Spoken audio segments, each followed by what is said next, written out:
Hey, everybody. This is Pastor Emily Edenfield from Wittenberg Lutheran Church. And I am coming to you today with my sermon from 2 weeks ago, which was the first Lenten Wednesday. Tonight we'll be talking about the Return of the Prodigal Son by Henri Nouwen. But tonight's sermon will be the third part in a 5-part series. So I thought it might be helpful to have sermons 1 and 2 up first. So I'm going to share with you what I had 2 weeks ago. This is my first time on Facebook Live or YouTube streaming, whatever it is we're doing here. So please forgive me if there are any technical issues. Also, you may want to be aware that Oscar is here for theological guidance and any other feline-related questions you may have. So, this sermon is based on the parable of the prodigal son, which is in Luke chapter 15, verses 11 through 32. And as I mentioned in it, we'll be looking at the parable through 2 different sets of lenses. The first is the book, The Return of the Prodigal Son by Henri Nouwen. And the second is the painting, The Return of the Prodigal Son by Rembrandt. I would recommend that if you can, you pause this video and look up Rembrandt and the Return of the Prodigal Son painting. So you've got some reference for when I talk about different parts of the painting. His name is spelled Rembranddt. And if you just Google Rembrandt and Prodigal Son, it'll pop right up. The original painting is at the Hermitage in Russia right now. So that would be one place to find it, but there's prints all over the place. So without further ado, here it is. There's an old story that was told about a rooster prince. Once there was a prince who went mad and insisted that he was a rooster. He sat under the table naked, plucking and eating his food off the floor. The king had tried everything to cure him, but nothing worked, and he was in despair. How could this mad son of his ever grow up to inherit the kingdom? Then one day, a Hasidic rabbi arrived and said that he could cure the prince.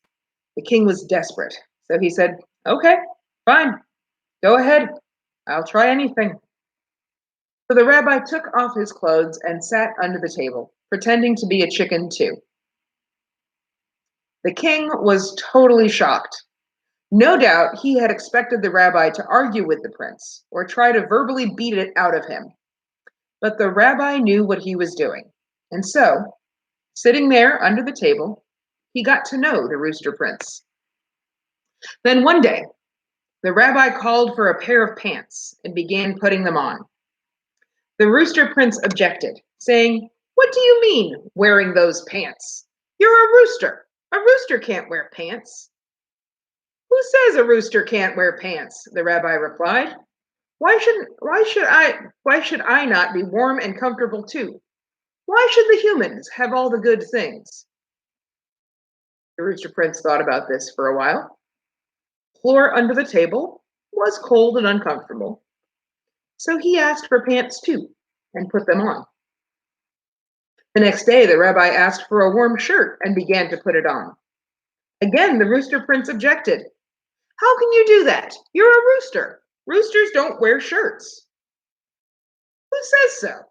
says the rabbi. "Why shouldn't I have a fine shirt too? Why should I have to shiver in the cold just because I'm a rooster?" Again, the rooster prince thought about it for a while and realized that he was cold too. So he put on a shirt. And so it went with socks, shoes, a belt, a hat. Soon the rooster prince was talking normally, eating with a knife and fork from a plate, sitting at a table. In short, he was acting human once more. Not long after that, he was pronounced completely cured. Stories are part of our human experience. They are how we connect with one another. We know each other when we know one another's stories. Stories also teach us about the world.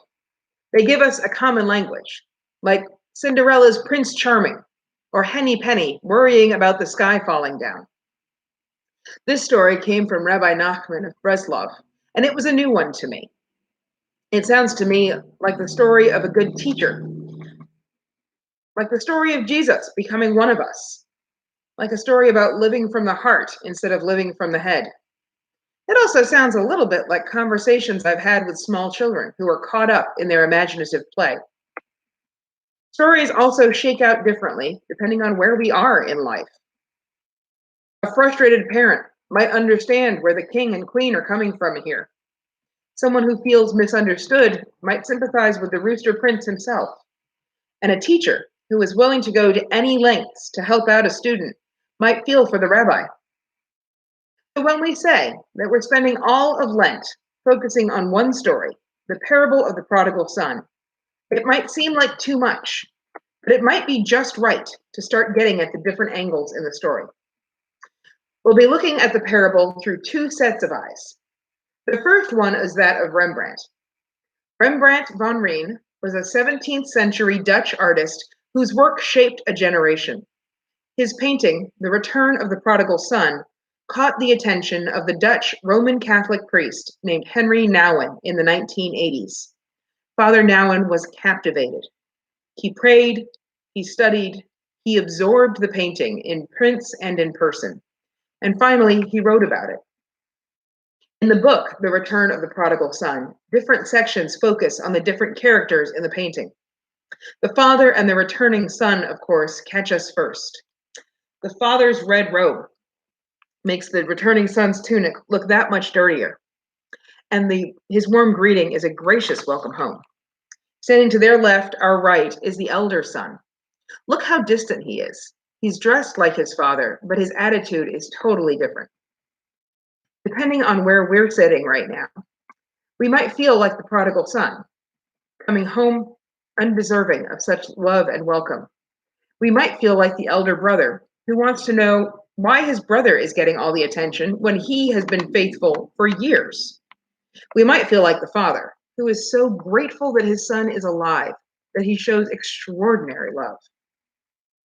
We might start off like the other people in the painting. Can you see them? Tucked away in the background? They're barely visible on the cover of this book.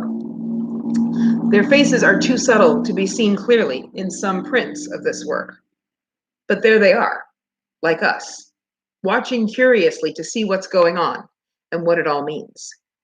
They are the servants mentioned in Jesus' stories, or maybe they're the house guests who happen to be around for all the action.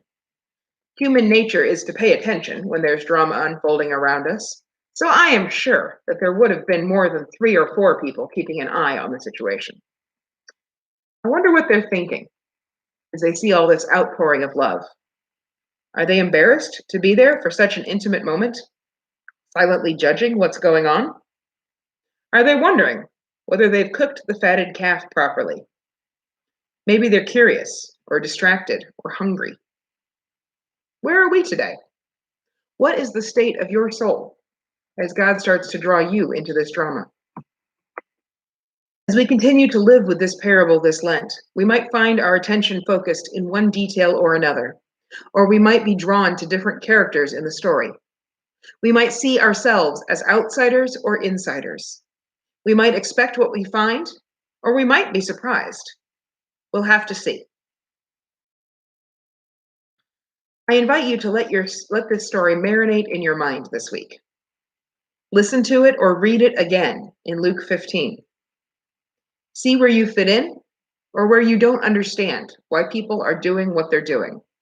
See where Jesus is pulling on your heart. And we'll dig in deeper again together. We will keep on broadcasting sermons and other good things this Lenten season. Tonight is March 18th, and at 7 o'clock we will go live with evening prayer with the third sermon in this series. Hopefully between here and there, I will get the second one recorded for you. Blessings on your season and on your time at home. I hope all things are going well for you and that you're staying safe and staying well. God loves you and God is with you. Bye-bye.